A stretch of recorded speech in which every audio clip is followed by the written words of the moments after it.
ਵਾਹਿਗੁਰੂ ਜੀ ਕਾ ਖਾਲਸਾ ਵਾਹਿਗੁਰੂ ਜੀ ਕੀ ਫਤਿਹ।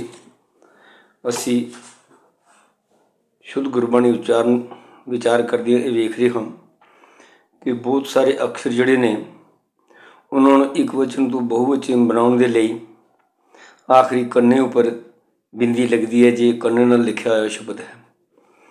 ਪਰ ਗੁਰਬਾਣੀ 'ਚ ਕਈ ਥਾਂ 'ਤੇ ਇਹ ਬਿੰਦੀਆਂ ਲਗਾਈਆਂ ਗਈਆਂ ਨੇ, ਕਈ ਥਾਂ 'ਤੇ ਇਹ ਲੱਗੀਆਂ ਹੋਈਆਂ ਨਹੀਂ ਹਨ। ਪਰ ਉਹ ਸ਼ਬਦ ਜਦੋਂ ਬਹੁਵਚਨ ਦਾ ਅਰਥ ਦਿੰਦੇ ਹਨ ਤਾਂ ਉਹਨਾਂ ਨੂੰ ਅਸੀਂ ਬਿੰਦੀ ਲਗਾ ਕੇ ਉਚਾਰਨ ਕਰਨਾ ਹੈ। ਜਿਸ ਤਰ੍ਹਾਂ ਗੁਰਸਿੱਖਾਂ ਕੈ ਮਨ ਪਿਆਰੀ ਭਾਣੀ, ਗੁਰਸਿੱਖਾਂ ਕੈ, ਬਹੁਤ ਸਾਰੇ ਗੁਰਸਿੱਖ ਬਹੁਵਚਨ, ਤਾਂ ਇੱਥੇ ਗੁਰਸਿੱਖਾਂ ਦੇ ਕੰਨੇ ਉੱਪਰ ਬਿੰਦੀ ਲੱਗੀ ਹੋਈ ਹੈ ਗੁਰਬਾਣੀ ਵਿੱਚ। ਪੰਨਾ 96 ਉੱਤੇ ਗੁਰਸਿੱਖਾਂ ਕੈ ਮਨ ਪਿਆਰੀ ਭਾਣੀ, ਇਹ ਦੱਸਿਆ ਕਿ ਦੇਖੋ ਬਹੁਵਚਨ ਲਫ਼ਜ਼ ਦੇ ਕੰਨੇ ਉੱਤੇ ਬਿੰਦੀ ਲਗਾ ਕੇ ਇਸ ਨੂੰ ਬਹੁਵਚਨ ਬਣਾਉਣਾ ਹੈ। ਦੂਜੀ ਪੰਕਤੀ ਹੈ 648 ਪੰਨੇ 'ਤੇ ਗੁਰਸਿੱਖਾਂ ਇੱਕੋ ਪਿਆਰ, ਗੁਰਮਿੱਤਾਂ ਪੁੱਤਾਂ ਭਾਈਆਂ।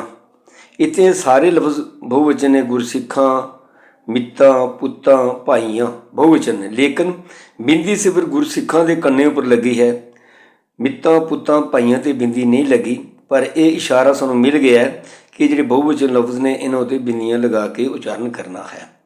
ਲਿਖਤ ਵਿੱਚ ਨਹੀਂ ਲਗਾਉਣੀਆਂ, ਪਰ ਉਚਾਰਨ ਕਰਦਿਆਂ ਬਿੰਦੀਆਂ ਦਾ ਉਚਾਰਨ ਕਰਨਾ ਹੈ। ਗੁਰਸਿੱਖਾਂ ਇੱਕੋ ਪਿਆਰ, ਗੁਰਮਿੱਤਾਂ ਪੁੱਤਾਂ ਭਾਈਆਂ, ਤਾਂ ਇਹ ਲਫ਼ਜ਼ ਸਾਰੇ ਬਹੁਵਚਨ ਨੇ।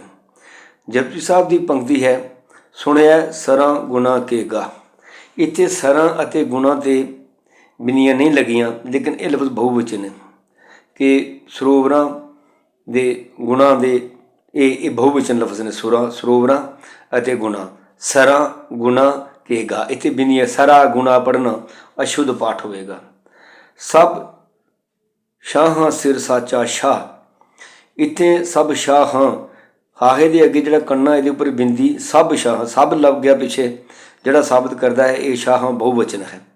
ਤੋ ਸਭ ਸ਼ਾਹਾਂ ਸਿਰ ਸ਼ਾਹ ਸਾਚਾ ਸ਼ਾਹ, ਸ਼ਾਹ ਦੇ ਆਖਰੀ ਸ਼ਾਹ ਦੇ ਹਾਹੇ ਨੂੰ ਉਂਕਲ ਲੱਗੀ ਹੈ, ਪਰ ਇੱਥੇ ਸ਼ਾਹੂ ਪੜ੍ਹਨਾ ਜਾਂ ਸਾਹੂ ਪੜ੍ਹਨਾ ਇਹ ਅਸ਼ੁੱਧ ਉਚਾਰਨ ਹੈ। ਸ਼ੁੱਧ ਉਚਾਰਨ ਇਹੋ ਹੀ ਹੈ ਸਭ ਸ਼ਾਹਾਂ ਸਿਰ ਸਾਚਾ ਸ਼ਾਹ।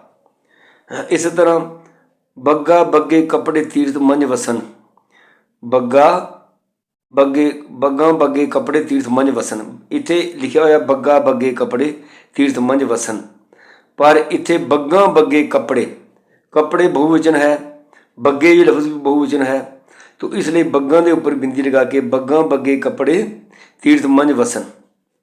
ਮਾਤ ਪਿਤਾ ਸੁਤ ਭਾਈਆਂ ਸਾਜਨ ਸੰਗ ਪ੍ਰੀਤ, ਇੱਥੇ ਭਾਈਆਂ ਦੇ ਕੰਨੇ ਉੱਤੇ ਬਿੰਦੀ ਨਹੀਂ ਗੁਰਬਾਣੀ ਵਿੱਚ ਲੱਗੀ ਹੋਈ, ਲੇਕਿਨ ਇੱਥੇ ਵੀ ਭਾਈਆਂ ਬਹੁਵਚਨ ਹੈ। ਮਾਤ ਪਿਤਾ ਸੁਤ ਭਾਈਆਂ ਸਾਜਨ ਸੰਗ ਪ੍ਰੀਤ, ਇੱਥੇ ਭਾਈਆਂ ਨੂੰ ਬਹੁਵਚਨ ਦੇ ਅਰਥ ਨਿਕਲਦੇ ਹਨ, ਇਸ ਲਈ ਕੰਨੇ 'ਤੇ ਬਿੰਦੀ ਦਾ ਉਚਾਰਨ ਹੋਣਾ ਹੈ।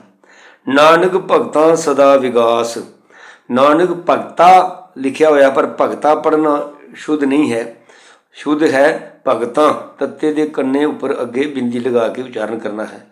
ਮੰਨੈ ਮੂੰਹ ਚੋਟਾਂ ਨਾ ਖਾਏ, ਚੋਟਾਂ ਮੂੰਹ ਚੋਟਾਂ, ਬਹੁਤ ਸਾਰੀਆਂ ਚੋਟਾਂ ਬਹੁਵਚਨ ਹੈ, ਇਸ ਲਈ ਚੋਟਾਂ ਦੇ ਕੰਨੇ ਉੱਪਰ ਬਿੰਦੀ ਦਾ ਉਚਾਰਨ ਕਰਨਾ ਹੀ ਸ਼ੁੱਧ ਪਾਠ ਹੈ।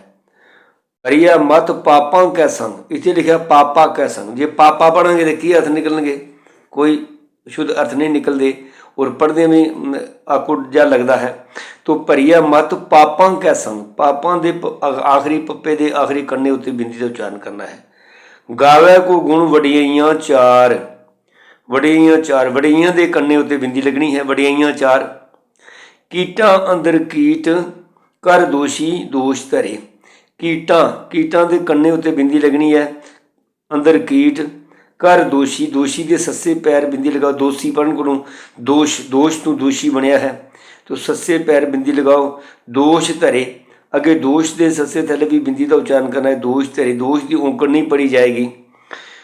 ਅੱਖਰਾਂ ਸਿਰ ਸੰਜੋਗ ਵਖਾਨ, ਅੱਖਰਾਂ ਬਹੁਤ ਸਾਰੇ ਅੱਖਰ ਬਹੁਵਚਨ, ਅੱਖਰਾਂ ਸਿਰ ਸੰਜੋਗ ਵਖਾਨ। ਵਕਤ ਨਾ ਪਾਇਓ ਕਾਦੀਆਂ ਜੇ ਲਿਖਣ ਲੇਖ ਕੁਰਾਨ, ਇਹ ਜ਼ਿਆਦਾ ਜਪਜੀ ਸਾਹਿਬ ਵਿੱਚੋਂ ਹੀ ਪ੍ਰਮਾਣ ਹਨ ਤਾਂ ਕਿ ਸਾਨੂੰ ਸਮਝ ਆਵੇ, ਕਿਉਂਕਿ ਬਾਣੀ ਅਸੀਂ ਆਮ ਪੜ੍ਹਦੇ ਹਾਂ। ਵਕਤ ਨਾ ਪਾਇਓ ਕਾਦੀਆਂ, ਕਾਦੀਆਂ ਮੈਨੇ ਕਾਜ਼ੀਆਂ ਨੇ, ਉਹਨਾਂ ਨੂੰ ਵਕਤ ਨਹੀਂ ਲੱਭਾ ਵੀ ਕਦੋਂ ਇਸ ਸ੍ਰਿਸ਼ਟੀ ਦੀ ਰਚਨਾ ਹੋਈ। ਵਕਤ ਨਾ ਪਾਇਓ ਕਾਦੀਆਂ, ਕਾਦੀਆਂ ਬਹੁਵਚਨ ਹੈ, ਕੰਨੇ ਉੱਤੇ ਬਿੰਦੀ ਦਾ ਉਚਾਰਨ ਕਰਨਾ ਹੈ, ਗੁਰਬਾਣੀ ਵਿੱਚ ਲੱਗੀ ਹੋਈ ਬਿੰਦੀ ਨਹੀਂ ਹੈ। ਰਾਗਾਂ ਵਿੱਚ ਸ਼੍ਰੀ ਰਾਗ ਹੈ ਜੇ ਸੱਚ ਧਰੈ ਪਿਆਰ।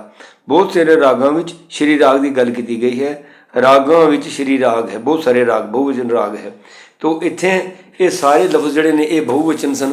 ਇਹਨਾਂ ਉੱਪਰ ਬਿੰਦੀਆਂ ਦਾ ਉਚਾਰਨ ਕਰਨਾ ਸ਼ੁੱਧ ਪਾਠ ਹੈ। ਇਹ ਕੋਈ ਗਲਤੀ ਨਹੀਂ ਹੈ, ਕੋਈ ਲਾਪਰਵਾਹੀ ਨਹੀਂ ਹੈ, ਜਾਂ ਆਪਣੇ ਕੋਲੋਂ ਕੋਈ ਚੀਜ਼ ਲਗਾਉਣ ਵਾਲੀ ਚੀਜ਼ ਨਹੀਂ ਹੈ।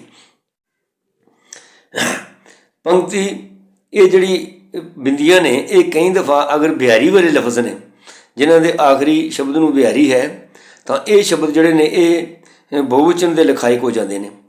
ਬਿੰਦੀ ਸਹਿਤ ਜਿਹੜੀ ਬਿਹਾਰੀ ਹੈ ਬਹੁਵਚਨ ਦੇ ਲਿਖਾਈ ਹੋ ਜਾਂਦੇ ਨੇ। ਕਈ ਜਗ੍ਹਾ 'ਤੇ ਬਿੰਦੀ ਲੱਗੀ ਹੁੰਦੀ ਹੈ, ਕਈ ਜਗ੍ਹਾ 'ਤੇ ਨਹੀਂ ਲੱਗੀ ਹੁੰਦੀ, ਪਰ ਅਗਰ ਉਹ ਬਹੁਵਚਨ ਦੇ ਅਰਥ ਦਿੰਦੀ ਹੈ ਪੰਕਤੀ ਵਿੱਚ ਤਾਂ ਅਸੀਂ ਉਹਨੂੰ ਬਹੁਵਚਨ ਬਣਾਉਣ ਦੇ ਲਈ ਬੋਲਦੇ ਟਾਈਮ ਬਿਹਾਰੀ ਦੇ ਉੱਤੇ ਬਿੰਦੀ ਦਾ ਉਚਾਰਨ ਕਰਨਾ ਹੈ। ਜਿਸ ਤਰ੍ਹਾਂ ਅੱਖੀਂ ਬਾਝੋਂ ਵੇਖਣਾ ਵਿਨ ਕੰਨਾਂ ਸੁਣਨਾ ਪੜ੍ਹਨਾ 139। ਅੱਖੀਂ ਅੱਖਾਂ ਤੋਂ ਬਿਨਾ ਬਹੁਵਚਨ ਹੈ, ਦੋ ਅੱਖਾਂ, ਅੱਖਾਂ ਤੋਂ ਬਿਨਾ। ਅੱਖੀਂ ਬਾਝੋਂ ਵੇਖਣਾ ਵਿਨ ਕੰਨਾਂ ਸੁਣਨਾ, ਇੱਥੇ ਅੱਖੀਂ ਦੀ ਬਿਹਾਰੀ ਦੇ ਉੱਪਰ ਬਿੰਦੀ ਦਾ ਉਚਾਰਨ ਕਰਨਾ। ਅੱਖੀ ਨਹੀਂ ਪੜ੍ਹਨਾ, ਅੱਖੀਂ ਬਿੰਦੀ। ਗਲਨੀ ਵੇਸ਼ਤ ਨਾ ਜਾਈਏ ਛੁੱਟਾ ਸੱਚ ਕਮਾਏ, ਗਲਨੀ ਗੱਲਾਂ ਨਾਲ। ਹੁਣ ਇੱਥੇ ਗੱਲੀ ਦੇ ਗੱਗੇ ਉੱਪਰ ਅਤੇ ਲੱਲੇ ਦੇ ਅਧਿਕ ਦਾ ਵੀ ਉਚਾਰਨ ਕਰਨਾ ਵਾਜਬ ਹੈ। ਹੁਣ ਗਲੀ ਉੱਪਰ ਠੀਕ ਨਹੀਂ ਹੋਏਗਾ। ਗਲਨੀ ਵੇਸ਼ਤ ਨਾ ਜਾਈਏ ਛੁੱਟਾ ਸੱਚ ਕਮਾਏ। ਅੰਤ ਨਾ ਸਿਫਤੀ ਕਹਿਣ ਨਾ ਅੰਤ। ਸਿਫਤੀ ਸਿਫਤਾਂ ਬਹੁਵਚਨ ਹੈ। ਅੰਤ ਨਾ ਸਿਫਤੀ ਕਹਿਣ ਨਾ ਅੰਤ। ਸਿਫਤੀ ਦੀ ਬਿਹਾਰੀ ਉੱਪਰ ਬਿੰਦੀ ਦਾ ਉਚਾਰਨ ਕਰਨਾ ਹੈ। ਕਹਿਣ ਨਾ ਅੰਤ। ਹੁਣ ਪਹਿਲਾ ਅੰਤ ਤੇ ਆਖਰੀ ਅੰਤ ਦੇ ਦੋਵਾਂ ਦੇ ਤੱਤਿਆਂ ਨੂੰ ਔਂਕੜ ਲੱਗੀ ਹੈ, ਪਰ ਇਹ ਲਫ਼ਜ਼ ਨਾਮ ਹਨ ਇਸ ਲਈ ਇਹਨਾਂ ਦੀ ਔਂਕੜ ਪੜ੍ਹੀ ਨਹੀਂ ਜਾਣੀ। ਦਾਤੀ ਸਾਹਿਬ ਸੰਧੀਆਂ ਕਿਆ ਚੱਲੈ ਤਿਸ ਨਾਲ।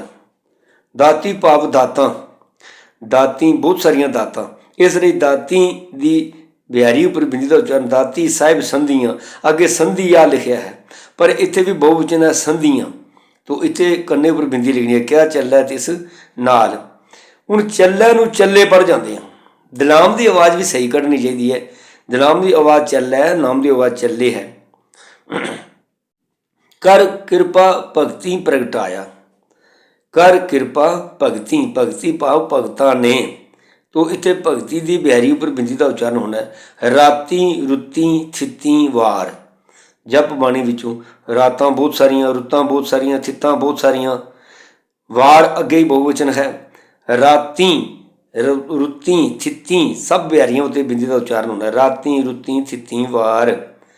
ਸਾਧ ਸੇਵਾ ਵੱਡ ਭਾਗੀ ਪਾਈ ਹੈ। ਵੱਡ ਭਾਗੀ ਵੱਡੇ ਭਾਗਾਂ ਨਾਲ, ਬਹੁਤ ਸਾਰੇ ਭਾਗਾਂ ਦੀ ਗੱਲ, ਵੱਡ ਭਾਗੀ ਵੱਡੇ ਭਾਗਾਂ ਨਾਲ।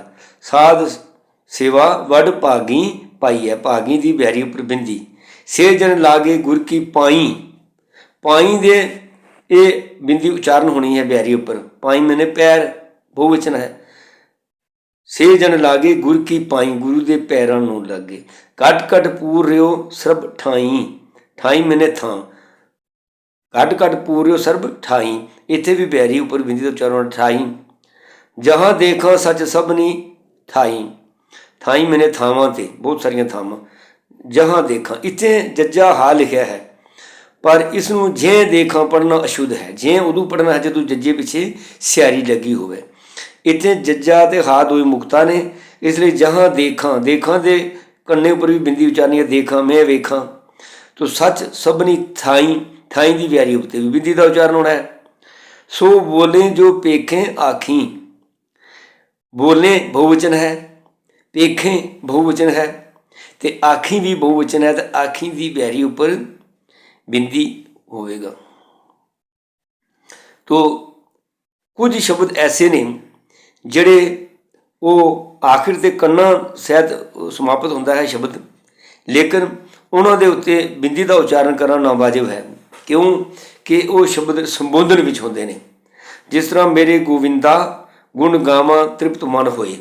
ਮੇਰੇ ਗੋਵਿੰਦਾ, ਇੱਥੇ ਪਰਮਾਤਮਾ ਨੂੰ ਸੰਬੋਧਨ ਕੀਤਾ ਗਿਆ ਹੈ ਮੇਰੇ ਗੋਵਿੰਦਾ, ਇਸ ਲਈ ਗੋਵਿੰਦਾ ਪੜ੍ਹਨਾ ਗਲਤ ਹੈ। ਜਿਸ ਤਰ੍ਹਾਂ ਗੁਰਾ ਇੱਕ ਦੇ ਬੁਝਾਈ ਸਭਨਾ ਜੀ ਕਾ ਇੱਕ ਦਾਤਾ ਸੋ ਮੈਂ ਵਿਸਰਨਾ ਚਾਹੀ। ਇੱਥੇ ਗੁਰਾ, ਇੱਥੇ ਗੁਰਾ ਪੜ੍ਹਨਾ, ਇਸ ਕੰਨੇ ਉੱਤੇ ਬਿੰਦੀ ਲਗਾਉਣ ਨਾਲ ਬਹੁਵਚਨ ਬਣਾਉਣਾ ਠੀਕ ਨਹੀਂ, ਕਿਉਂਕਿ ਅਰਥ ਬਹੁਵਚਨ ਵਾਲੇ ਨਹੀਂ ਹਨ। ਇੱਥੇ ਵੀ ਮੇਰੇ ਗੋਵਿੰਦਾ, ਉਹ ਪਰਮਾਤਮਾ ਇੱਕ ਹੈ, ਇੱਕ ਵਚਨ ਹੈ, ਇਸ ਨੂੰ ਗੋਵਿੰਦਾ ਹੀ ਪੜ੍ਹਨਾ ਹੈ। ਗੋਵਿੰਦਾ ਕੰਨੇ 'ਤੇ ਬਿੰਦੀ ਇੱਥੇ ਨਹੀਂ ਲੱਗਦੀ। ਗੁਣ ਗਾਵਾਂ ਤ੍ਰਿਪਤ ਮਨ ਹੋਏ, ਗਾਵਾਂ ਬਹੁਵਚਨ ਦੇਖੋ ਕੰਨੇ 'ਤੇ ਆਪਣੇ ਆਪ ਬਿੰਦੀ ਲੱਗੀ ਹੋਈ ਹੈ।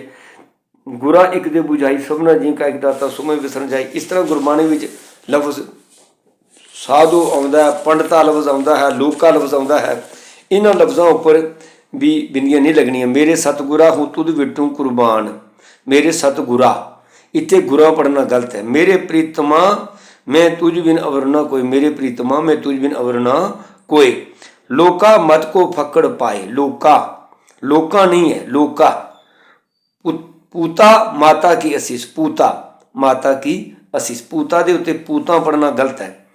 शेखा अंदरों जोर छड़ तू पाओ कर चल गो आए, इत्थे शेखा कि कोई शेख नूं संबोधन किया गया। शेखा अंदरों जोर छड़, मैं मेरे शाहा में हर दर्शन सुख होए, मेरे शाहा, इत्थे शाह दे मेरी शाह नहीं पढ़ना, ये बहुवचन नहीं है।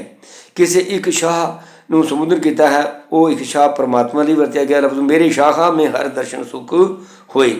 स्वामी पंडिता तुम देहो मती, स्वामी पंडिता, तू स्वामी ਬਣਿਆ ਫਿਰਦਾ ਹੈ ਇੱਕ ਜਾਤੀ ਦਾ ਪੰਡਤਾ, तो इसमें पंडिता नहीं पंडिता संबोधन है।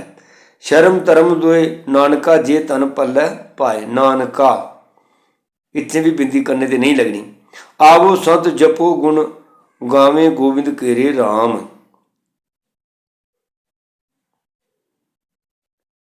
तो गुर संत जनो प्यारा मैं मिलिया, मेरी तृष्णा बुझ गई आसे, प्यारा, इतने कन्ने उपर बिंदियां नहीं लगती। तू हर लफ्ज़ जड़ा जिहदे अगे लास्ट पर कन्ना हुंदा है, वो हर जगह बहुवचन नहीं हुंदा।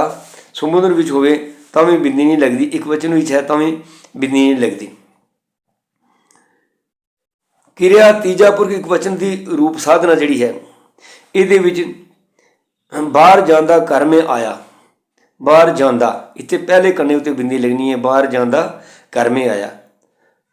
खांदा पहनदा मुकर पाए, खांदा, खांदा होया, इत्थे खखे दे अगे जिहड़ा कन्ना उहदे उत्ते बिंदी लगनी है, लास्ट कन्ने ते नहीं लगनी। देंदा दे लैंदे थक पाए, देंदा, दद्दे दी लाम दे उपर स्यारी लगनी है, देंदा दे लैंदे थक पाए। खुस खुस लैंदा वस्त पराई, हुण इत्थे लिखिया दा लैदा, लैदा वस्त, जिहड़े आखदे ने बाणी जिस लिखी उस तरह पढ़नी है, तो जे इतना पढ़ोगे खुस खुस लैदा वस्त पराई, की अर्थ कितना गलत उच्चारण लगता है। खुस खुस लैंदा, लल्ले दी दलामियों उपर बिंदी उच्चारण करना, खुस खुस लैंदा वस्त पराई। इस तरह जांदा, खांदा, देंदा, लैंदा, इन्हां लफ्ज़ों पर बिंदियां का उच्चारण करना है, ये वाजिब है। वाहिगुरू जी का खालसा, वाहिगुरू जी की फतेह।